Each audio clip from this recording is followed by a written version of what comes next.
What's up, Pokemon trainers? If you're like me, you've been waiting for some brand new information on Pokemon Scarlet and Violet. Well, the day is here. We finally got it in a Pokemon Presents on August 3rd, 2022.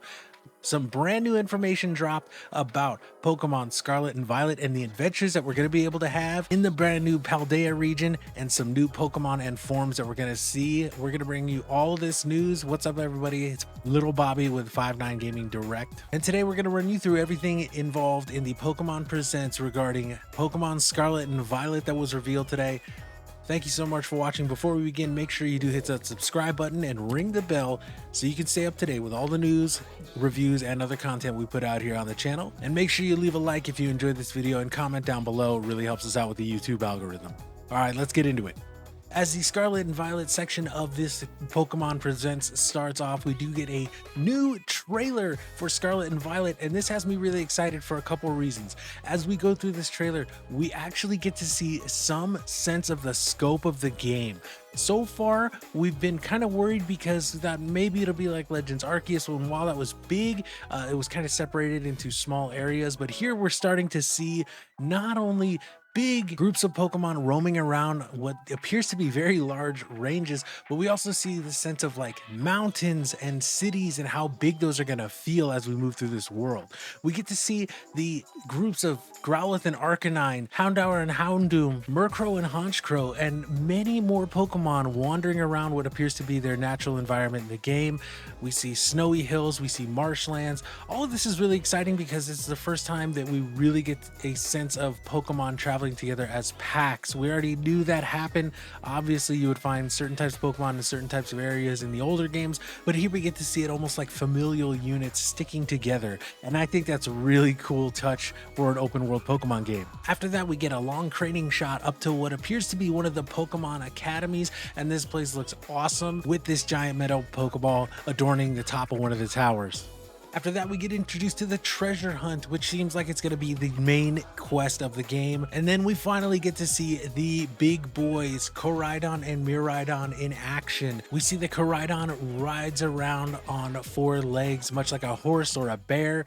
And we also see that Miraidon is going to be using its legs almost like wheels, like a motorcycle. This is really cool, and it gives each one of these legendary Pokemon its own identity and its own look and feel when you're traveling around the Paldea region. It also shows us that we're going to be using both of these Pokemon for all of our traversal needs, both of them being able to fly and able to swim to carry us anywhere we need to go in the open world. After that, we get to see some of the brand new locations, some new cities, towns, what looks to be other possible academies and research stations, things that we're going to be able to venture to and interact with during our Pokemon journey in Paldea. We then get a quick introduction to some of the supporting characters who are going to be part of this world as well, seeing some brand new faces that we've never seen before in this brand new Pokemon region. We then get some quick shots of the starters, and we're told we're going to journey with them on our adventure. Obviously, you got to get hyped for brand new starters. That's what Pokemon is all about right when you get going. And they follow that right up with the brand new quote-unquote gimmick for this Pokemon generation, these crystalline forms, which are known as Terastal Pokemon. This new trailer finishes up by giving us a splash screen with the official release dates once again, November 18th, 2022. After that, we're rejoined by Takato Utsunomiya, the COO or Chief Operating Officer of the Pokemon Company, who goes on to give an introduction to the Paldea region itself. We get a few more shots of the awesome landscapes that the Pokemon Company's created. I think these look really, really great. Personally, I can't wait to explore this world just based off what we've seen, but one of the biggest announcements is that we are going to set out on the back of a legendary Pokemon right from the beginning of our journey, where we're going to get Miraidon or Koraidon, depending on which version you get, Scarlet or Violet. One of the most interesting theories that has been going around is that these games are going to have something to do with the future and the past, and we really get to see that in Miraidon and Koraidon, as Miraidon appears to have more of a traditional movement for like an animal. We see him galloping along all fours, we see him doggy paddling as he swims, and he has wings that have feathers, while Koraidon has this very futuristic look. He pulls his legs in and uses, like I said, a built-in wheels.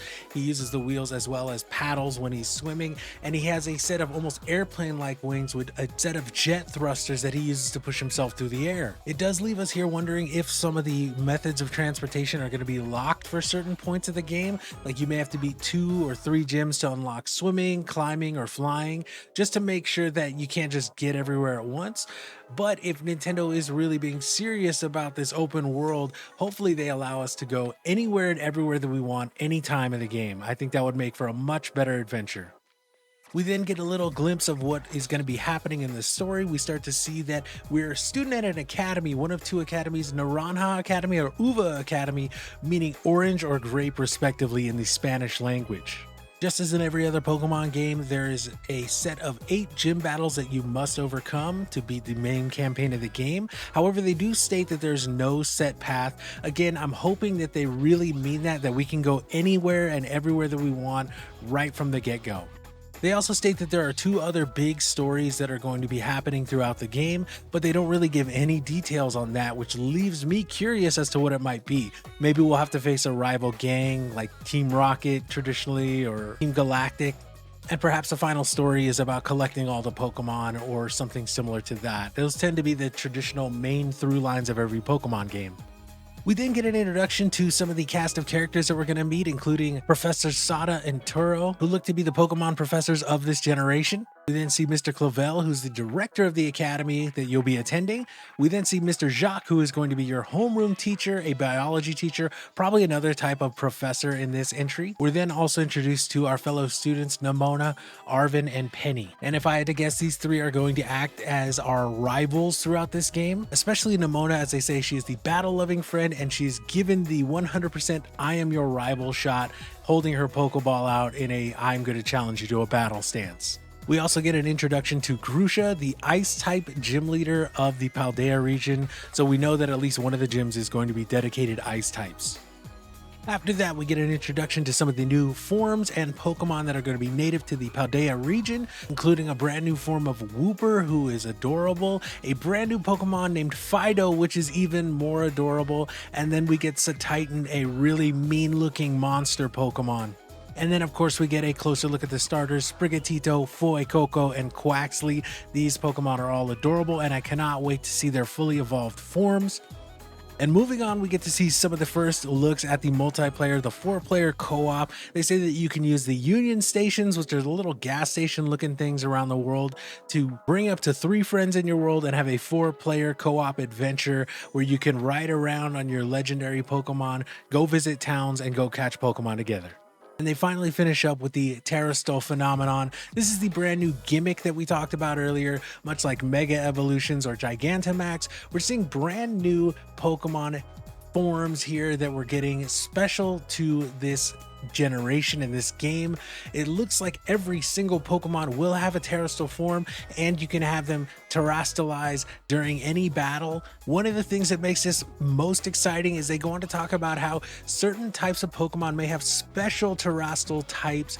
They point out that Eevee would be a normal type Terastal Pokemon in its base form. However, sometimes Eevee may be able to terastalize into a grass or fire type, and that makes sense for Eevee because Eevee traditionally can evolve into just about every type in the game. But we also see that Pikachu has a special flying Terastal type where we get a crystalline Balloon Pikachu. I love this. I haven't seen Balloon Pikachu in a game in years, and I want it back. I know everybody wants Megas back, but I'm actually really excited for this Terastal type Pokemon, especially knowing that we might be able to hunt down different specialized types of Terastal Pokemon that can give you a competitive advantage later on. One of the other things they mentioned about the Terastal phenomenon is that when a Pokemon does terastalize, it's going to have a boost to its type and have its moves be stronger. And we saw this with Gigantamax, so I think this is going to be something that they took from the Sword and Shield generation that I think was a real great addition.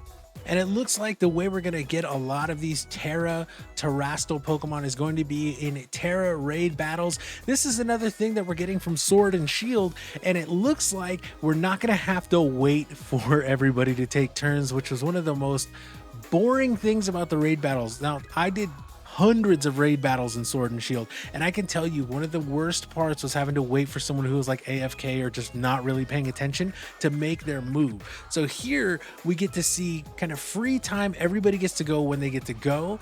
And I think this is going to open up some really cool opportunities. If you're playing with 3 friends, one of them could specialize as the healer, one of them could specialize as like a buffer, and 2 of them could specialize as attack, or one of them could specialize as a tank trying to get aggro while the rest go on attack, things like that. You can really do some cool old school RPG stuff with this, and I'm really hyped to take on these Tera Raid battles.